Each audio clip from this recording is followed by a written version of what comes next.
जय गौर भक्तवृंद। यस्य प्रसादात् भगवत् प्रसादो यस्य प्रसादन्न गति कुतोऽपि ध्यायं स्तुवंस्तस्य यशस्त्रिसन्धं वन्दे गुरुश्री चरणारविन्दम्। महाप्रसाद जननी सर्वसौभाग्यवर्धिनी आधि वैधि हरा नित्यं तुलसी तं नमस्तुते।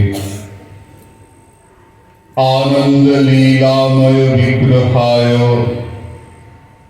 हेमाभ दिव्यच्छवि सुंदराय तस्मै महाप्रेम रसप्रदाय चैतन्य चंद्राय नमो नमस्ते। नवीनां हेमगौरांगीं प्रवरेन्द्रिवराम्बरां वृषभानुसुतां वन्दे कृष्णकान्ता शिरोमणिं। बर्हापीडाभिरामं मृगमदतिलकं कुण्डलाक्रान्तगन्धं कञ्जाक्षं कम्बुकण्ठं स्मितसुभगमुखं साधरे नस्तवेणु श्यामं शान्तं त्रिभङ्गं रविकरवसनं भूषितं वैजयन्ता वन्दे वृन्दावनस्थं युवतिशतव्रतं ब्रह्मो गोपालवेशम्। हे कृष्ण करुणा सिंधु दीनबन्धो जगत्पते गोपेश गोपिका कान्तो राधा कान्तो नमस्तुते।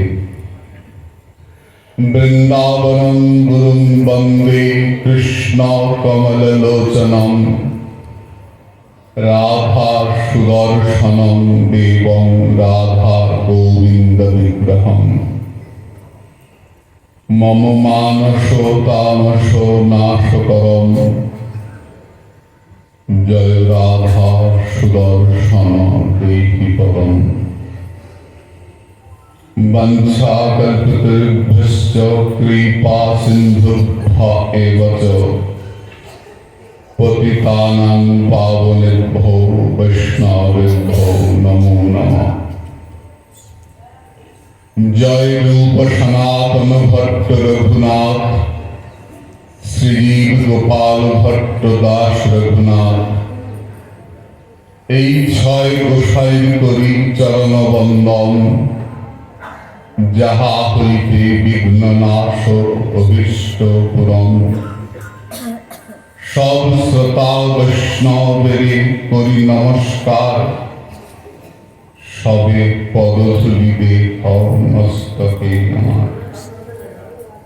হরে কৃষ্ণ কৃষ্ণ কৃষ্ণ হরে হরে হরে রাম রাম রাম হরে হরে। নিতাই গৌরষ্টানাথ প্রেমানন্দে।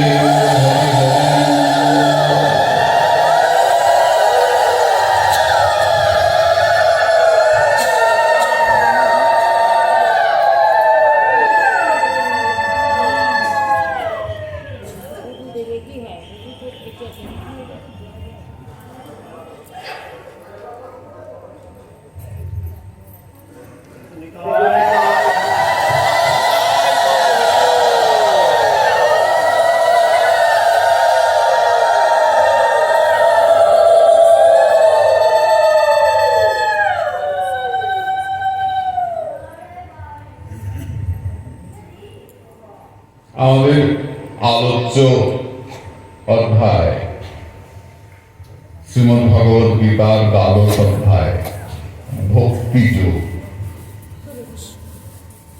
অর্জুন কৃষ্ণকে প্রশ্ন করছেন, কৃষ্ণ যারা সর্বজগতে তোমাকে দেখে তারা শ্রেষ্ঠ না যে তোমার মধ্যে তোমাকে দেখে তারা শ্রেষ্ঠ? এটাই আমাদের আলোচনা চলছে, তাই তো?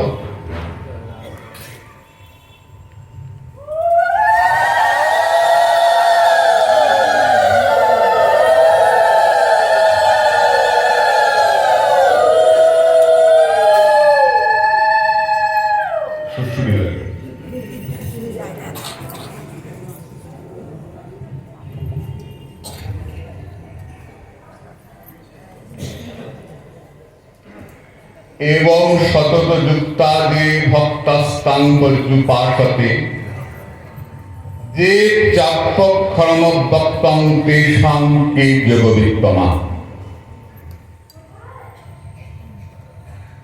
কে শ্রেষ্ঠ? এই ভক্তি তিন রকম: যোগনিষ্ঠ ভক্তি, জ্ঞাননিষ্ঠ ভক্তি, কেবলা ভক্তি।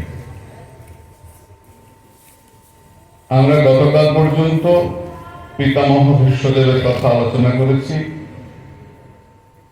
পিতামহ ভীষ্মদেব মহাযোগী, ভগবান কৃষ্ণের চরণে তার মতি, ইতিমতি। ভগবান কৃষ্ণকে তিনি তার মনটা দিয়েছেন, এটাই শেষ, আর কোনো কথা নাই।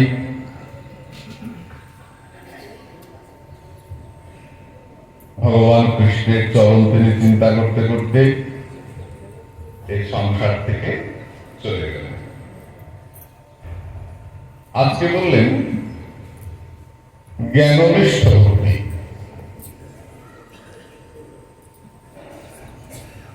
সেটা কিরকম? জ্ঞান যজ্ঞেন চাপ্যন্যে যজন্ত মাম পাশতে একস্তেন পৃথকস্তেন বহুধা বিশ্বতোমুখম। একত্বেন পৃথকত্বেন বহুধা বিশ্বতোমুখম। এই জ্ঞাননিষ্ঠ ভক্তির দৃষ্টান্ত দিচ্ছেন শ্রীমদ্ ভগবদ গীতার 9:15 শ্লোকে।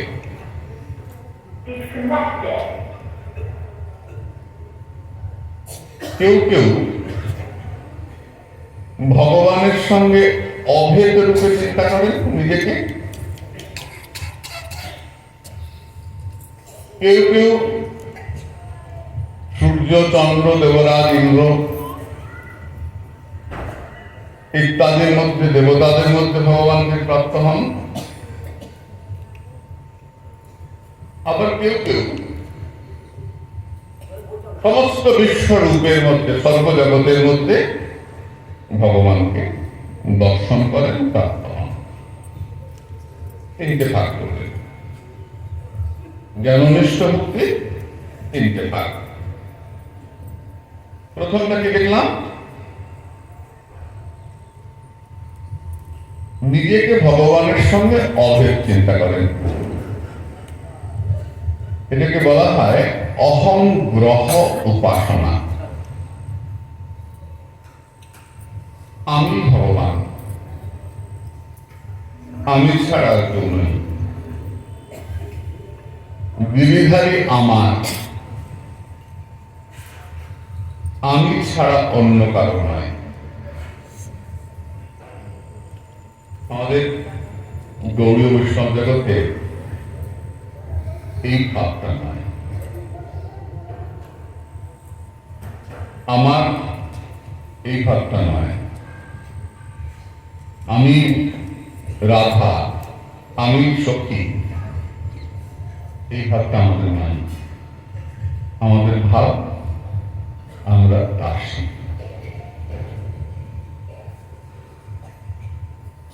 আমরা রাধা সখীদের দাসী। সখ্যায়তে মম নমস্তু নমস্তু বিত্তম, দাস্যায়তে মম রসস্তু রসস্তু সত্যম। তোমার সখী স্বরূপকে আমার বারবার প্রণাম রইল। আমি তোমার সখী হতে চাই না। কি চাও? দাস্যায়তে মম রসস্তু রসস্তু বিত্তম। আমি তোমার দাসী হতে চাই। রাধা কৈঙ্কর্য, এটাই আমাদের গৌরাঙ্গ মহাপ্রভুর অবদান। গৌরাঙ্গ মহাপ্রভুর আগে কি কৃষ্ণ ভজন ছিল না? ছিল। গৌরাঙ্গ মহাপ্রভুর পরে কি হলো? আগে সতী ভাবে উপাসনা ছিল, পরে দাসী ভাবে উপাসনা। পার্থক্যটা কি? সখীরা অনুমান করে, দাসীরা অনুভব করে। সখীদের মর্যাদা বেশি, দাসীদের সৌভাগ্য বেশি। যেমন দৃষ্টান্ত দিলেন, ভগবান বললেন গাছের মধ্যে আমি কোন গাছ? বৃক্ষানাং অশ্বত্থ অস্মি, গাছের মধ্যে আমি অশ্বত্থ গাছ। তাহলে ভগবানকে আমরা কোন পাতা দিই? তুলসী করে দাও কেন? অশ্বত্থ পাতা একটা দিলেই হয়েছে। 8টা কমল মঞ্জুরিয়া না দিবে শ্রদ্ধা করি, ওই খুঁজে খুঁজে কুট্টু কুটি তুলসী পাতা খুলে গোটা থাকবে না, নরম হবে। কি দরকার? তুলসী গাছ সবসময় পাওয়া যায় না, শীতকালে নষ্ট হয়ে যায়। অশ্বত্থ পাতা পাওয়া যায়, খ্যাপ করে একটা লাগালেই ভগবান বলছেন গাছের মধ্যে আমি অশ্বত্থ গাছ, আর দেওয়ার সময় তুলসী পাতা। অশ্বত্থ গাছের মর্যাদা বেশি, তুলসী গাছের সৌভাগ্য বেশি। বিনা তুলসী প্রভু এখন আনি। এই নিবেদন ধরো, সখীর অনুগা করো, যুগল চরণ দিয়া করো না বনবাসী। এটা অশ্বত্থের ক্ষেত্রে বলা হয়নি। তুলসী সৌভাগ্য বেশি। ভগবান বলছেন পর্বতের মধ্যে আমি হিমালয়, আমি হিমালয়। আমরা পূজা করি কোন কোন শিলা? হিমালয়ের শিলা, গোবর্ধন শিলা, গিরিরাজ। ছোট বড় কেউ কেউ আবার গিরিরাজ দিয়ে কৃষ্ণ সাজায়, গিরিরাজ দিয়ে আহরণ সাজায়।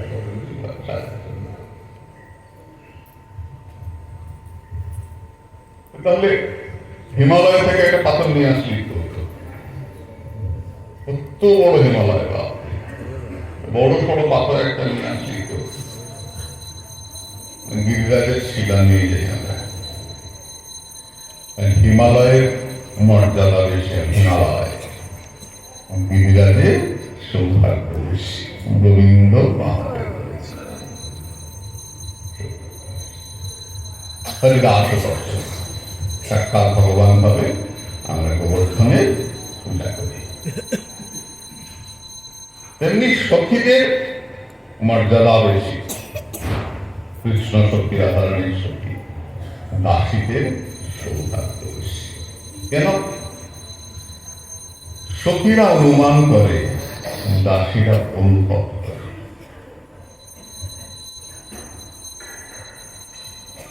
কি করে বোঝাই তোমাদের? নিজেই বুঝি না, তবু বলি। আমি খেয়ে আমার পেট ভরেছে কিনা এটা সবাই বুঝতে পারবে? কি বুঝতে পারবে? মা বুঝতে পারবে পেট ভরা লেগেছে। কেন? অনুভব। আমার যে খুব প্রিয়জন, সে হয়তো বুঝতে পারবে, অনুভব। আর বাইরের কেউ না, দেখলাম তো বেগুন তুলতে ছিল, ভরছে পেট, ঠিক আছে, এটা অনুমান করছে যে হ্যাঁ পেট ভরছে। দাসীদের অনুভব। ওই ব্রজের নিকুঞ্জ মন্দিরে যা লীলা হচ্ছে, যে আনন্দ হচ্ছে, তার দাসীদের হৃদয়ে প্রতিবিম্বিত হয়, একই আশা লাভ করে। তার জন্য এই অহংগ্রহ উপাসনা আমাদের নয়। যার জন্য অনেক উচ্চকোটি হলেও সাধিকা মীরাবাই আমাদের আদর্শ নয়। মীরাবাইকে গোবিন্দকে ভালোবেসেছেন, অনেকেই গানের মধ্যে এক দেখিয়ে দেন, যেমন রাধা তেমনি মীরাবাই এবং এক দেখানো হয়, কিন্তু না, মীরাবাইয়ের সাধন আমি গিরিধারী, গিরিধারী আমার, আমি সখী, এটা আমাদের নয়। আমি দেবতা, আমি ভগবানের পার্শ্বদ, এই ভাবনা আমাদের গৌরীয় বৈষ্ণব জগতের নয়। এটাকে বলা হয় অহংগ্রহ উপাসনা। আমি মীরাবাইকে ছোট করছি না, তিনি আমাদের প্রণম্যা, কিন্তু তার মতো ভাবনা আমাদের নয়, আমাদের মনে থাকবে, তুমি সবই জানো, তবু বলি আমরা দাসী। আমাদের ভজন রাগানুগা, সতীদের ভজন রাগাত্মিকা, তাদের আনুগত্যে আমাদের ভজন রাগানুগা। এটা আমরা পরবর্তীতে আবার দেখব। আজকে আমরা অগ্রসর হই অহংগ্রহ উপাসক। তারপরে বললেন প্রতীক উপাসনা।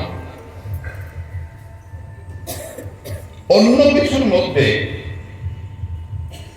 জয়ী শ্রদ্ধয়া বরিষি ভাগস হবি নিরুক্ত নিষ্ঠং বিধিমন্ত্র বস্তুত এক পৃথং নামবিরাহুত হুদা বৃন্নাতিপূর্ণ স্বয়মাশিষ্যত্রু।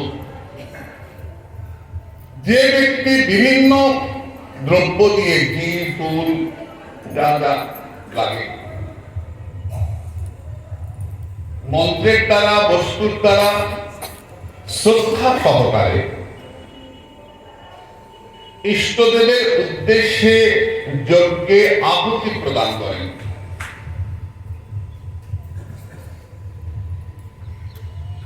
অন্য দেবতার পূজা করলেও এক একজনের তো এক এক রকম আকাঙ্ক্ষা থাকে। কেউ পয়সা চায়, কেউ বিদ্যা চায়, তাই না? আমরা একজন একটা চাই, তো যার যেটা নাই সেটা চাই আমরা। কেউ শরীর ভালো হয়ে যাক চায়, অনেক কিছু চাই আমরা। এই উদ্দেশ্যে যারা অন্য দেবতাকে পূজা করে, যজ্ঞে হবিমানে ঘি দেয়, পূজা করে, ভগবান ওই অন্য দেবতাদের মধ্যে দিয়ে ভগবান কৃষ্ণই সেই পূজা গ্রহণ করিয়া থাকেন। এটাকে বলে প্রতীক উপাসনা। অন্যের মধ্যে দিয়ে ভগবানকে পাওয়া। অন্য দেবতা পূজা করছে, যে কালী ভক্ত মাকে ডাকে, সে গোবিন্দ পাবে না?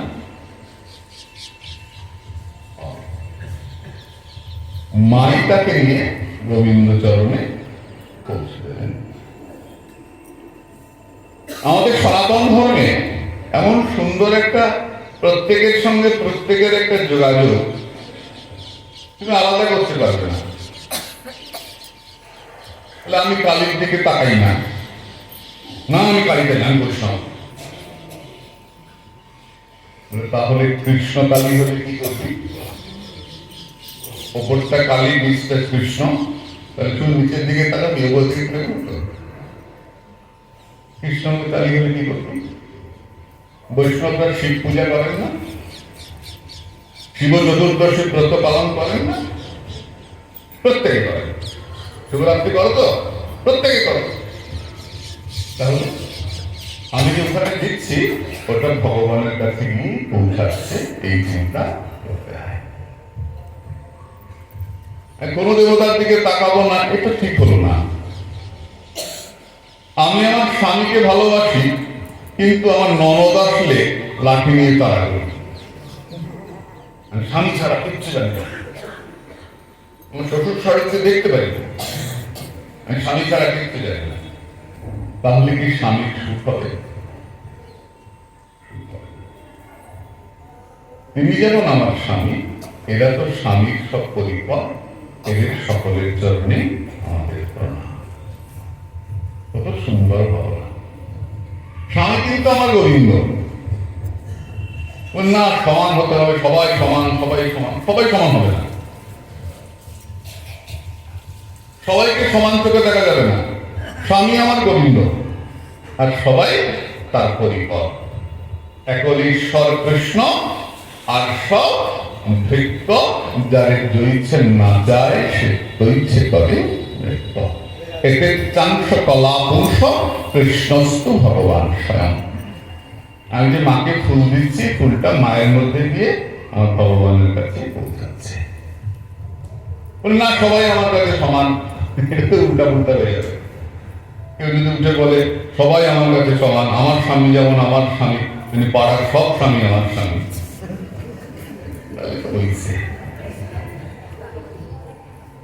সমস্যা হয়ে যাবে, কথা হবে না। আর সবাই আমার স্বামী আত্মীয়, কৃষ্ণ আমার স্বামী। যদি সে না জানে, সে যদি মাকেই ডাকে, তাহলে কি হবে? হ্যাঁ, সে শ্রদ্ধা করে যদি মাকে ফুল দেয়, যদি শ্রদ্ধা বর্হিষী ভাগস কবি, মায়ের জন্য যে যদি সে ফুল ঘি যা যা দিতে হয় যদি দেয় দ্রব্য, সেটাও ভগবানের কাছে গিয়ে পৌঁছাবে। যেমন দৃষ্টান্ত রাধাচরণ ঘোষের কথা আমরা জানি। রাইচরণ ঘোষ সারা জীবন মাকে ডাকলেন, সারা জীবন মাতৃউপাসনা করলেন, মা মা মা। একদিন বসে তপস্যা করছেন, একটু নিদ্রা ভাব এসছে, তন্দ্রা। মা এসে বললেন, তোকে আমি কি করে দেখা দেব বল, তোর তো দীক্ষা হয় নাই। অদীক্ষিতা যে কুর্বন্তি জপ পূজা বিকাক্রিয়া ন ভবন্তি প্রিয়তে সাংশিলায়াম উত্তমী জগৎ। অদীক্ষিত ব্যক্তি যে কাজই করুক না কেন, পাথরের মধ্যে যেমন বীজ লাগালে সেই বীজ কোনোদিন অঙ্কুরিত হয় না, তিনি অদীক্ষিত ব্যক্তির কোনো কাজ ফল প্রদান করে না। অদীক্ষিতানাং মর্তানাং দোষং শ্রেণু পরাণনে অন্নং বিষ্ঠা সমং তস্য জলং মূত্র সমংসিতং ইয়াৎ কৃতং বা সাধ্যং জাতিচ্ছু অধগতিম।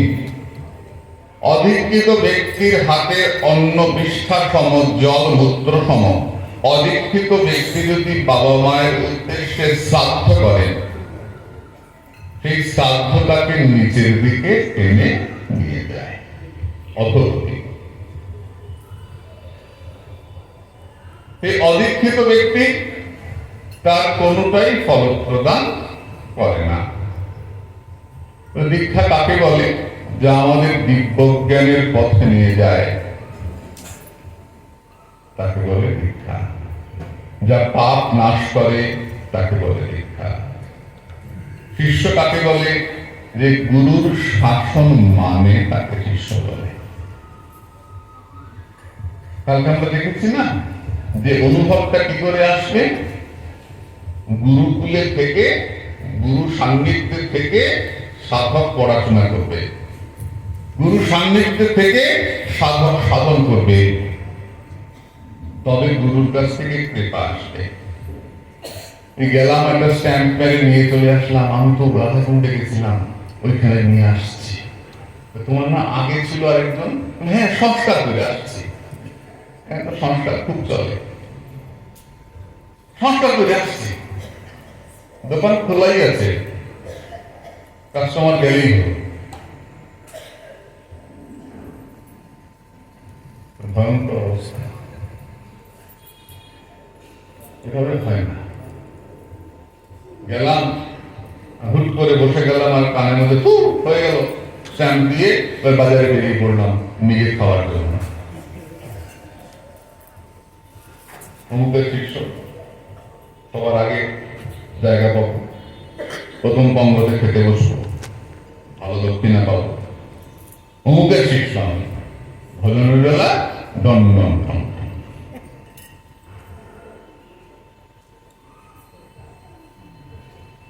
এটাই ঘটনা। ভজনের বেলা ডন ডন ডন ডন। তুই মন্ত্র পাইছ, পাস নাই? মন্ত্র পাইছি। দিলে একটা মনের মধ্যে টুকি টুকিয়ে আমার গুরু সংস্কার করে আসুন। ওখানে গেল সংস্কার করে, ওখান থেকে পছন্দ আরেক জায়গায় গেল সংস্কার করে।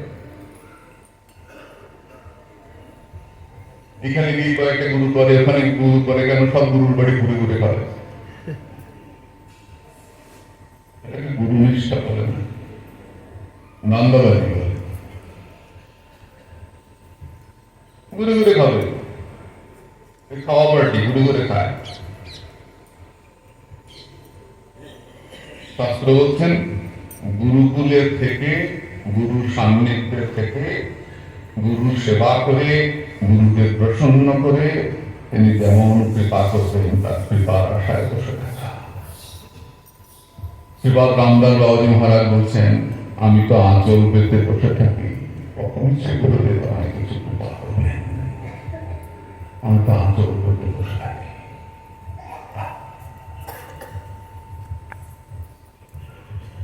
আমি তো গুরুদেবের সঙ্গে যাই তো রাধা কুণ্ডে, মানে যাই তো আমি গিয়ে কি করো, আজকে আগ্রা ফোর্ট, কালকে তাজমহল, আরেকদিন দিল্লি ফোর্ট, তারপরের দিন ওইখানে ফুচকা খাওয়া, তারপরের দিন টিকিয়া খাওয়া, এখানে ঘোরা ওখানে ঘোরা। গুরু সেবা কি করো, বলো না টাকার বান্ডিল দিয়েছি তো। সর্বনাশ রে, সর্বনাশ। টাকা দিয়ে ভক্তি কিনতে চাস, শান্তি কিনতে চাস, চালাকি না, এত চালাকি ভালো না, ঠিক আছে। কিরকম করবো, দেহটা সেবার জন্য পেয়েছি, দেহটা ভগবত সেবা, সাধু গুরু বৈষ্ণবের সেবা, তার জন্য আসছি, তার জন্য আসছি।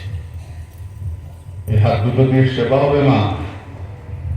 কালকে অষ্টমী স্নান না, আজকে সবাই যাবে, কুণ্ডে পরিষ্কার করবে। আমাদের সুদর্শন সংঘের ছেলেরা সকাল থেকে সেবা করছে। এই প্রসাদী ফুল পাতা, সিঁড়িগুলো পেছল, গেলাম উলুলুলু করে দিয়ে, প্রদীপটা ছেড়ে দিয়ে জলটাকে নষ্ট করে দিয়ে চলে আসলাম। খানিকটা দুধ ঢেলে দিলাম, খানিকটা ফুল ঢেলে দিলাম, ওগুলো পৌঁছলো, জলটা নষ্ট হচ্ছে। রাধাকুণ্ডে স্নান করলে কি সেবা? রাধাকুণ্ড মার্জন করতে নাই, রাধারানীকে ভালো রাখতে হবে না? না, সন্ধ্যেবেলা গিয়ে বসলাম, মালা জপ করলাম, ভালো কথা। সেবা কি করলে, একটা ফুল খেলো। যারা সেবা করেন দেখো কিরকম সেবা করেন, এই সেবা করেই তারা পৌঁছে যাবেন। যারা সেবা করেন দেখেছি কয়েকজন মায়েরা বাবারা সেবা করেন, কিভাবে প্রতিদিন সেবা করে যাচ্ছেন। কালকে কত সাধু মহাত্মা আসবেন, কত লোক স্নান করবেন ভক্তেরা। যদি সিঁড়িটা পেছল হয়, যদি কেউ পড়ে যায়, তা চলো না আমরা সিঁড়িটা পরিষ্কার করি, আমরা ফুল পাতায় সব ফেলি। শুধু এলাম আর স্টাইল করে ঘুরে বেড়ালাম, আর রাধারানী পকেটে ঘুরবে, কপালে অশেষ দুঃখ আছে।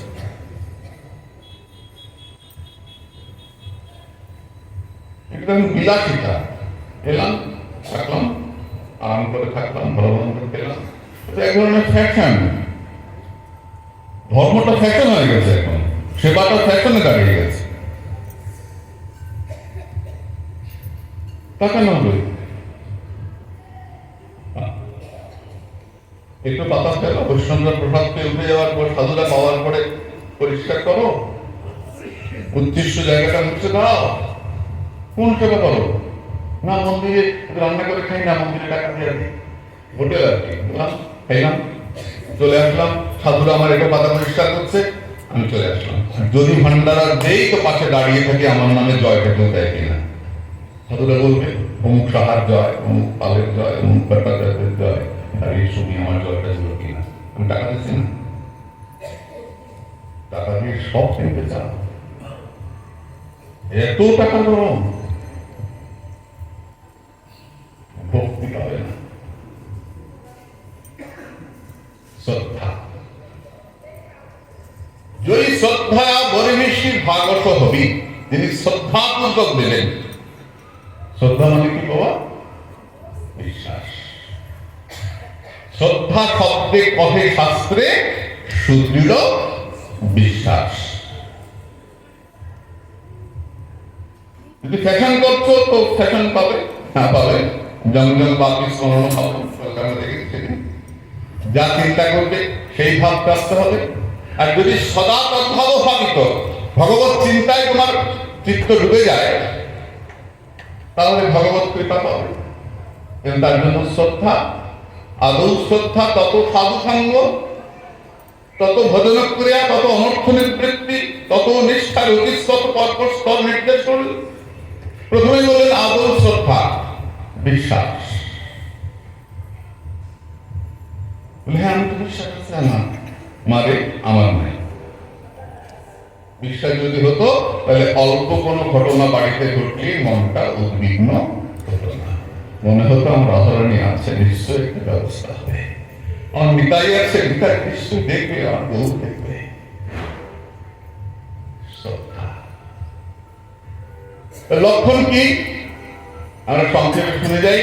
আনুকূলস্য সংকল্প প্রাতিকূল্য বিবর্জনম রক্ষিষ্যদিতে বিশ্বাস গোত্রিত্বে বর্ণম তথা আত্মনিক্ষেপ কার্পণ্যে সর্ববিধা শরণাগতি। এটাই শ্রদ্ধা।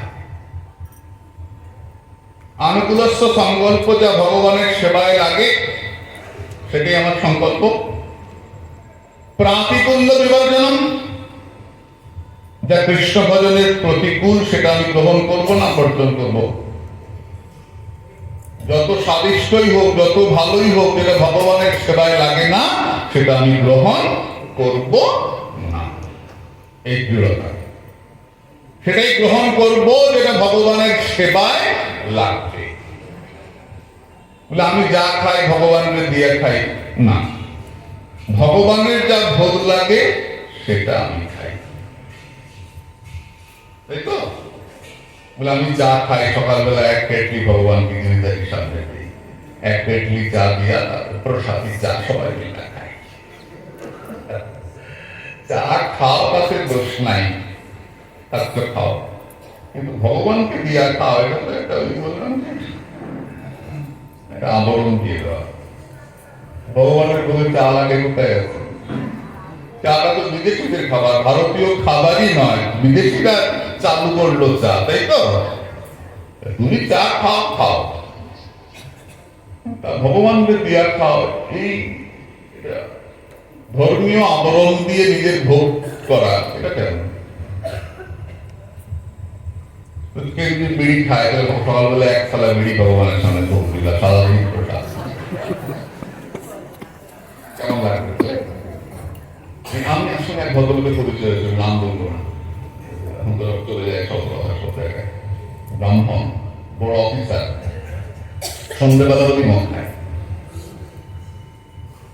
ব্রাহ্মণ ভালো অফিসারও বড়, সন্ধ্যেবেলা হলেই মদ খায়। জিজ্ঞেস করলাম যে আপনি ব্রাহ্মণের ছেলে, আপনি মদ খান? বললেন না, না আমি এমনি খাই না, মাটির পাত্রে মদ রেখে তুলসী পাতা দিয়ে তারপরে রদ করে খায়।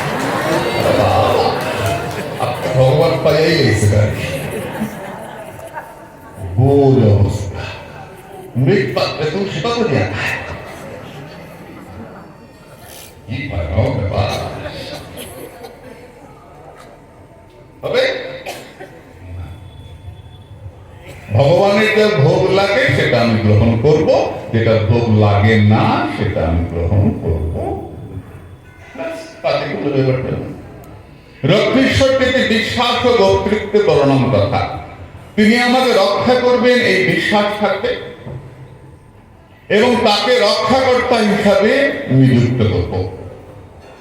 যেমন দ্রৌপদীর মতো, যখন দুঃশাসন কাপড় ধরে টানছে তখন দ্রৌপদী প্রথম গেছেন, নিজের স্বামীদের কাছে গেছেন, সবার কাছে গেছেন, আমাকে রক্ষা করো।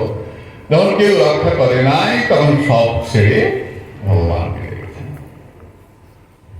ভগবান এসছেন, দ্রৌপদীকে রক্ষা করেছেন।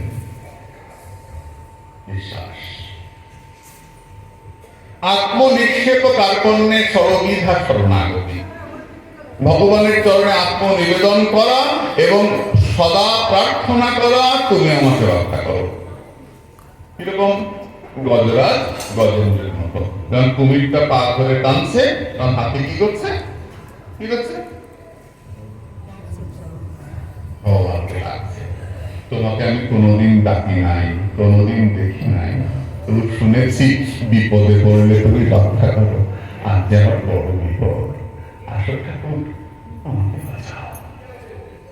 ভগবান ছুটে এলেন, আগে কুমিরটাকে উদ্ধার করলেন, তারপর হাতিটাকে উদ্ধার করলেন। আগে কুমিরের মুখটা কেটে দিলেন, কেন হাতি ডাকলো আর কুমিরকে উদ্ধার করলেন কেন? ভগবান চিন্তা করলেন, যে ডাকছে সে তো উদ্ধার পাবেই, আমি তাকে আগে উদ্ধার করি যে সাধুর চরণটা ধরে আছে। যে ডাকছে সে তো ভক্ত, সে তো উদ্ধার পাবেই, আমি তাকে আগে উদ্ধার করবো যে ভক্ত চরণটা। এই ভজন করতে না পারো করো না, কিন্তু গুরু চরণ প্রভুপাদ কামপ্রিয় গোস্বামী বলতেন, নৌকা থেকে পড়ে গেছো, জলে হাবুডুবু খাচ্ছ, চিন্তা করো না। নৌকায় উঠতে পারছো না, চিন্তা করো না, ভালো মাছি আছে তো, মাছি একটা বাঁশ ফেলে দিল, বাঁশটাকে জড়িয়ে দাও। বাঁশটাকে যদি আঙুর করে ধরতে পারি, মাছি টানতে টানতে তীরে পৌঁছে দেবে। ভজন করতে না পারিস করিস না। সমুদ্রে হাবুডুবু খাচ্ছিস, ভব সমুদ্রে, ভয় করিস না। মাছি বড় শক্ত আছে, আবার গুরু দয়াল কান্ডারি, গুরু চরণটা ধরে থাক, নিশ্চয়ই গিয়ে নদী তীরে পৌঁছে যাবে, সমুদ্রের তীরে তাই গরু চরণে পৌঁছে যাবে। চরণ ছাড়িস না, যাই তো গিয়ে একবার প্রণাম করে দক্ষিণা দিয়ে আসি, আসছি, বাকিটা করে দিতে পারে। সেবা তো সেবাই হবে, সেবা তো সেবাই হবে। শিষ্য কুসুম সরোবর থেকে জল নিয়ে যাচ্ছেন গুরুদেবের সেবার জন্য, অতটা আমরা করতে পারবো না, না পারি। এমএ পাস করবো চিন্তা করলে বিএ পাস তো করতে পারবো। প্রথমে যদি চিন্তা করি ম্যাট্রিক পাস, তাহলে তো এইটার বেশি হবে না, পড়া 7-8 শেষ, তাই না? আদর্শটা সামনে রাখতে হয়। কুসুম সরোবর থেকে জল নিয়ে যাচ্ছেন গুরুদেবের জন্য, একটা লোক দাঁড়িয়ে আছে পথের সামনে, এই সরো, যাবো, দাঁড়া, তোমার সঙ্গে কথা আছে। তাহলে কি কথা? আমি তোমার শরীরে ঢুকবো। তুমি আমার শরীরে ঢুকবে কেন? কে তুমি? আমি কুষ্ঠরোগ, আমি কুষ্ঠরোগ তোমার শরীরে ঢুকবো? ও মা, আমি গুরুদেবের জন্য জল নিয়ে যাচ্ছি, তুমি আমার শরীরে ঢুকবে বললেই হলো। বল না, তোমার কপালে আছে কুষ্ঠরোগ, তোমার কুষ্ঠ ব্যাধি হবে, তুমি পাপ করেছিলে। কুষ্ঠ শব্দের অর্থ পাপের ফলে যে রোগ হয়, তুমি পাপ করেছিলে, তোমার কুষ্ঠ রোগ হবে, কপালে আছে। সাধক বলছেন পূর্ব জন্মের কর্মফল তো ভোগ করতে হয়, চলে যায় সঙ্গে। বলছে কতক্ষণ? বলছে 12 বছর। গুরুদেবের জন্য যাচ্ছে, 12 বছর কুষ্ঠ, 12 বছর গুরুদেবের চরণ থেকে সরে থাকবো। বলতে বলতে কুষ্ঠ বলে বেশ, তাহলে 12 মাস 12 মাসে আসছে, 12 দিন বলে এবার মারবো, কিন্তু 12 দিন আমি গুরুদেবের সেবা করবো না।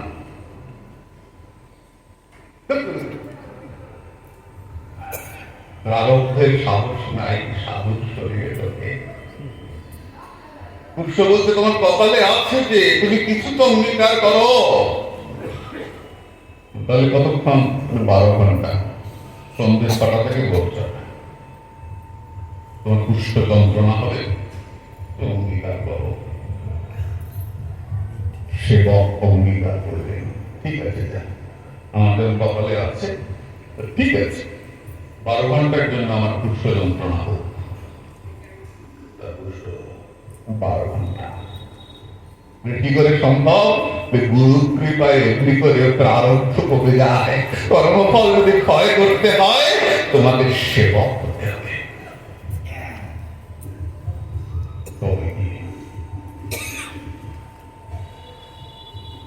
এই শ্রদ্ধা, তার চরণে আত্মনিবেদন করে তুমি তার পুজো করবে। তোমার পুজোটা ভগবানে গিয়ে পৌঁছাবে। বিশ্বাস করে পুজো করবে, পুজোটা ভগবানে গিয়ে পৌঁছাবে। পূজা কাকে বলে? পূর্বজন্মের কর্মফল ক্ষয় হয় যা করলে তার নাম পূজা। পূর্বজন্মের কর্মফল ক্ষয় হয় যা করলে তার নাম পূজা। এই পূজা আমাদের সবাইকে করতে হবে। কিন্তু আমাদের বাড়িতে একটা মজার ব্যাপার, যদি বাড়ির ছেলেটা বা মেয়েটা বা একজন যদি পূজার ঘরে ঢুকে যায়, বাকিরা খুব খুশি হয়। আজকে ও পূজা করছে, আজকে আমি ফ্রি, আজকে আমি এখানে সিরিয়াল দেখবো, আজকে আমি সিরিয়াল দেখবো, আজকে আমার কোন কাজ নাই, ও পূজা করছে। না, পূজার সব্বার, পূজাটা সব্বার, সবাই পূজা করবে। গুরু মন্ত্র জপ করার পরে গুরু, পরম গুরু, পরাৎপর গুরু, পরমেশ্বর গুরু অন্তত 4 জনকে পারলে প্রণালী ধরে যেমন তোমার সম্ভব প্রত্যেককে অন্তত ফুল জলটা দিও। আমরা কৃষ্ণ পূজা করার আগে সর্বদেবতাকে পূজা করি, সর্বদেবীকে পূজা করি, ইন্দ্রাদি, লোকপালকে, আদিত্যাদি, নবগ্রহকে, শিবাদি পঞ্চদেবতাকে ফুল দিই। কেন দিই? সকলে আমায় কৃপা করো, আমি প্রাণ করে আমার রাধারানীর সেবা করতে পারি। রাধারানী, তার জন্য সবাইকে ফুল দিই। আমরা গৃহস্থরা এটা করি বলি, করলে পরে ভগবানের কাছে পৌঁছাবে। রাইচরণ ঘোষ মা মা করে কন্দাচ্ছন্ন অবস্থায় মা এসে বললেন, তোর দীক্ষামায় নাই, তোকে আমি কি করে দর্শন দেবো? বলে, মা আমি গুরু কোথায় পাবো? আমি তোর জন্য গুরু ঠিক করতে গেছি, ওই নদীর ধারে যায়, ব্রাহ্মণ বসে আছে, ওখান থেকে দীক্ষা গ্রহণ কর। রাইচরণ ঘোষ চলতে চলতে গিয়ে দেখলেন গুরু মহারাজ বসে আছেন, প্রণাম করলেন। ব্রাহ্মণ জিজ্ঞাসা করছেন, তোমাকে মা পাঠিয়েছে তাই না? বলে, হ্যাঁ। আপনি? মা তো আমাকে এসে বলল তোর জন্য একটা শিষ্য পাঠাচ্ছি। মা তো বললো এসে যাও স্নান করে এসো। রাইচরণ ঘোষ স্নান করে এলেন, গুরুদেব তাকে কানে কানে দীক্ষা প্রদান করলেন। শিক্ষিত মানুষ, তখনকার দিনে উচ্চ শিক্ষিত ছিলেন, জিজ্ঞাসা করলেন, গুরু মহারাজ আপনি আমাকে কি মন্ত্র দিলেন? এ তো কালী মন্ত্র নয়, কি মন্ত্র দিলেন? গুরু মহারাজ বললেন, আমি তোকে রাধা কৃষ্ণ যুগল মন্ত্র দীক্ষা দিলাম। আমি সারা জীবন মাকে দেখেছি, মা ছাড়া কিছু বুঝি নাই, আর আপনি আমাকে এখন রাধা কৃষ্ণ যুগল মন্ত্র দীক্ষা দিলেন। কি করবো বল? মা যে আমাকে ওই মন্ত্র দিতেই ভুলে গেল রে। মা বলল, সারা জীবন আমাকে দেখেছিস, ওকে আমার প্রভুর চরণে পৌঁছে যা, নবদ্বীপে যা, জীবল নাম প্রচার কর, নিতাই গৌর নাম প্রচার কর। রাইচরণ ঘোষ নবদ্বীপে এসে প্রতিষ্ঠা করলেন রাধারমণ বাগ নবদ্বীপ সমাজ বাড়ি। তার নাম শ্রীপাদ রাধারমণ চরণ দাস। সারা জীবন মাকে ডেকেছেন, মা তাকে পৌঁছে দিলেন। এটাই আমাদের সনাতন ধর্ম, এটাই আমাদের হিন্দু ধর্ম। রামচন্দ্র কবিরাজ, তার সঙ্গে মোর কাজ, শ্রীনিবাস আচার্য প্রভুর শিষ্য রামচন্দ্র কবিরাজের কথা আমরা জানি। তার ভাই গোবিন্দ কবিরাজ পরম মাতৃভক্ত, মা ছাড়া কিছু বোঝেন না। বড় ভাই কৃষ্ণ ভক্ত, ছোট ভাই মায়ের ভক্ত। দুই ভাই ফুল তোলেন। গোবিন্দ কবিরাজ যিনি মাতৃভক্ত, তিনি একটু আগে আগে যান, বেশি করে ফুলটা মায়ের জন্য নিয়ে যান বাগান থেকে। বড় ভাই কি অত ফুল পায় না, ছোট ভাই আজকে মায়ের জন্য নিয়ে যায়। বড় ভাই ওই দেখছো রোজ নিয়ে যায় ফুল, কাউকে আমি আগে যাব। পরের দিন সকালে রামচন্দ্র কবিরাজ একটু আগে গেছেন, আগে গিয়ে ফুলটা বেশি করে তুলেছেন, আর বাকি ফুলটা হাতে জল দিয়ে ছিটিয়ে দিয়েছে।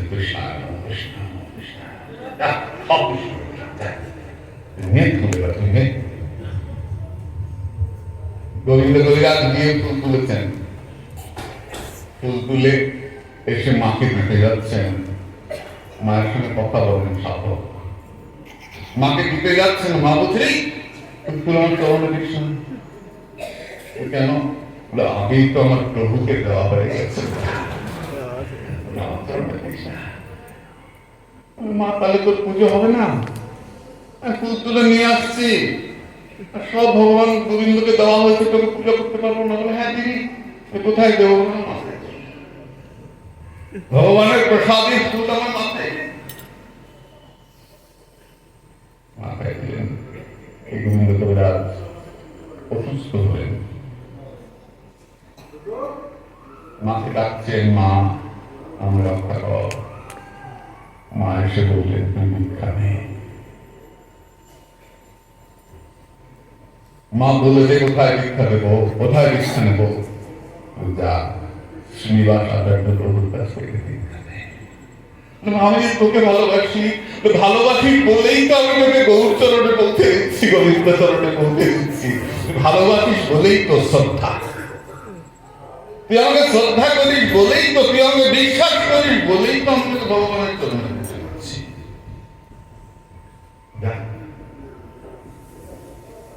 আচার্য প্রভুর কাছ থেকে দীক্ষা নেন। তিনি আচার্য প্রভুর কাছ থেকে দীক্ষা নিলেন এবং পদ লিখলেন, ভজপুরে মন শ্রীনন্দনন্দন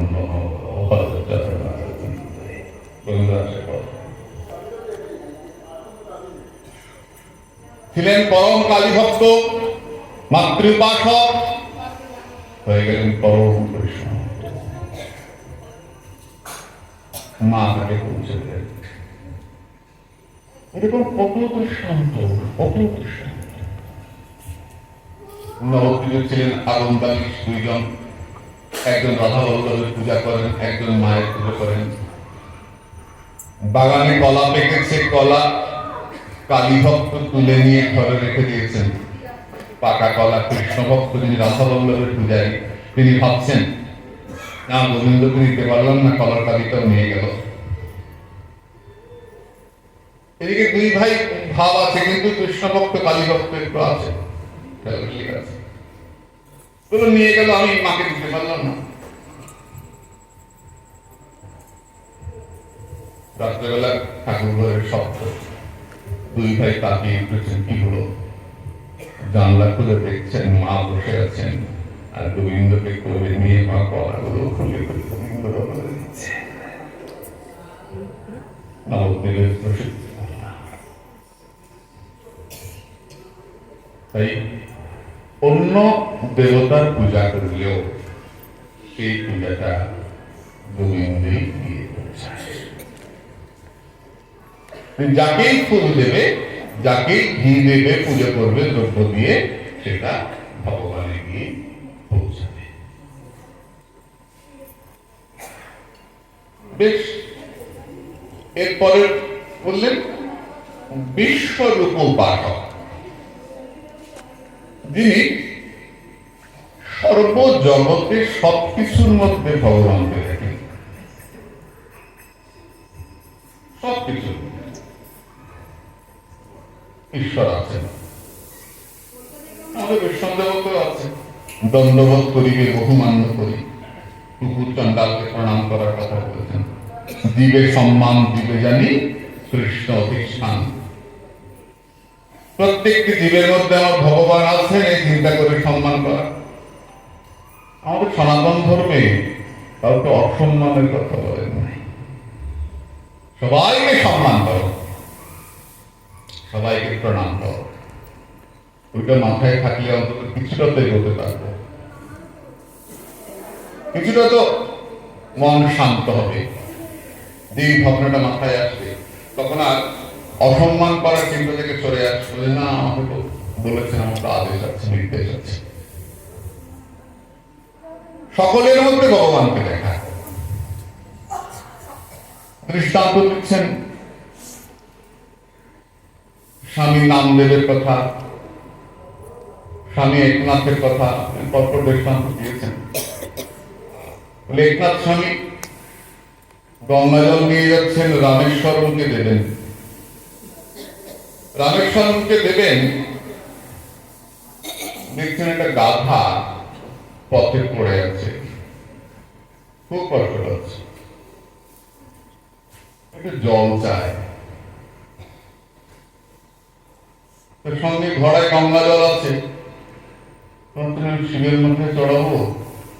গাধাটা ভীষণ গরমে কষ্ট পাচ্ছে, ভীষণ কষ্ট পাচ্ছে।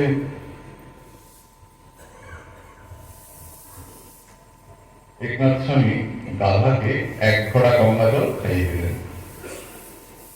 দুটো ঘোড়া কাঁধে করে নিয়ে যাচ্ছেন। গাধাটা এক ঘোড়া জল খেয়েও শান্ত হলো না, ওই ঘোড়ার দিকে তাকায়। এটা তৃষ্ণা মেটে নাই। আরেকটা যে ঘোড়া ছিল ওইটাও খাইলেন। দুটো ঘোড়া জলই খাই দিলেন। প্রণাম করছেন। আমার শিবের মাথায় জল দেওয়া না হোক, আমি যে প্রাণীটাকে বাঁচাতে পেরেছি, একে জল দিতে পেরেছি, এটাই আমার প্রণাম। দিয়ে প্রণাম করছেন অমনি এক গাধা বলে, আসো আমি তোমাকে আলিঙ্গন করি। তুমি কি কথা বলছো? এসো আমাকে, তোমাকে জড়িয়ে ধরি। কে তুমি? তাকিয়ে দেখছেন সাত মহাদেব দাঁড়িয়ে আছেন। তুমি দেখতে এসেছিলাম যে তুমি আমাকে ভক্তি করো বটে, কিন্তু জীবের প্রতি তোমার কত দয়া। নামে রুচি, জীবে দয়া, বৈষ্ণব সেবন। তুমি আমাকে ভক্তি করো বটে, কিন্তু জীবের প্রতি তোমার কত দয়া। তুমি কৃষ্ণার্থ, আমাকে দেখে তোমার দয়া হয় কিনা, তাই না? এটাও আমাদের ধর্মের একটা আদর্শ। তার জন্য তো কুকুর পুষি না, এটা আবার উল্টা হয়ে গেল। তার জন্য তো ঘরে আমার একটা কুকুর সারা ঘরে হাগে আর ময়লা করে, নোংরা করে, লোম ছড়ায়। আমরা এটা আলোচনা করতে চাইব না। তার জন্য বিছানায় কুকুর নিয়ে ঘুমানো আদর্শ নয়, ওটা জীবে দয়া নয়। মানুষের বাচ্চা একটু ওষুধ পাচ্ছে না, একটু দুধ পাচ্ছে না, কত একটু দুধের জন্য একটা রোগী মারা যাচ্ছে, আর আমি কৌটা ভর্তি করে করে বালতি বালতি দুধ পয়সা আছে বলে গোবর্ধনের রাস্তায় ছড়িয়ে দিচ্ছি। আমাদের বাস্তব জগতে থাকতে হবে। কত মানুষ খেতে পারছে না, কত বাচ্চা একটু দুধ পেলে কি খুশি হয়। দাও না, গোবর্ধনকে দাও, কেনা করছে। গোবর্ধনকে স্নান করা আমাদের তো বিধান আছে, স্নান করা মাপও বলা আছে, গোবর্ধনকে স্নান করা। কিন্তু মন মন দুধ গোবর্ধনের রাস্তায় ছড়িয়ে যাচ্ছে। একবার পরিক্রমা করতে বোধ হয় 110 কেজি দুধ লাগে। আমি করি নাই, কোনোদিন জিজ্ঞেস করে শুনেছি 110 কেজি দুধ লাগে। দৈনিক যদি 50 জন পরিক্রমা করে, কত কেজি দুধ রাস্তায় পড়ে? এটা তো আমাদের ভাবতে হবে। আমি পুজো করতে না করছি না, গোবর্ধনকে দুধ দিয়ে স্নান করাও।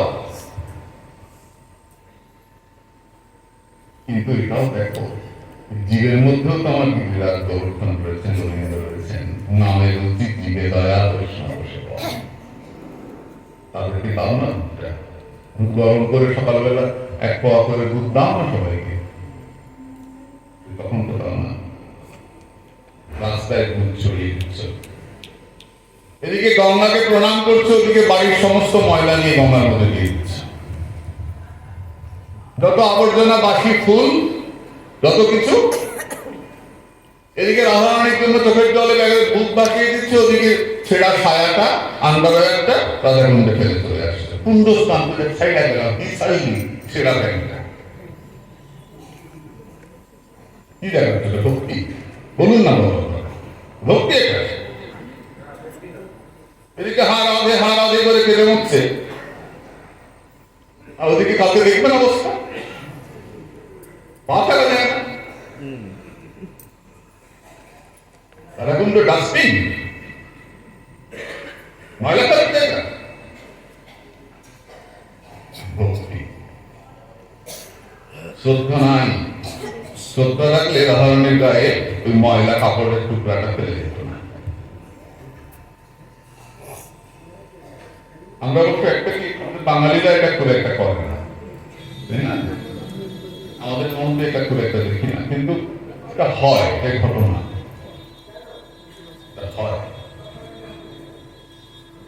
গঙ্গার মধ্যে ময়লা ফেলা, জলকে ময়লা করা, রাধাকুণ্ডের জলকে ময়লা করা, এই ফুল ফেলছো ভালো কথা, পূজা করো, ফুলটা আবার তুলে একটাখানে ফেললে আবার তুলে পাশে ফেলো।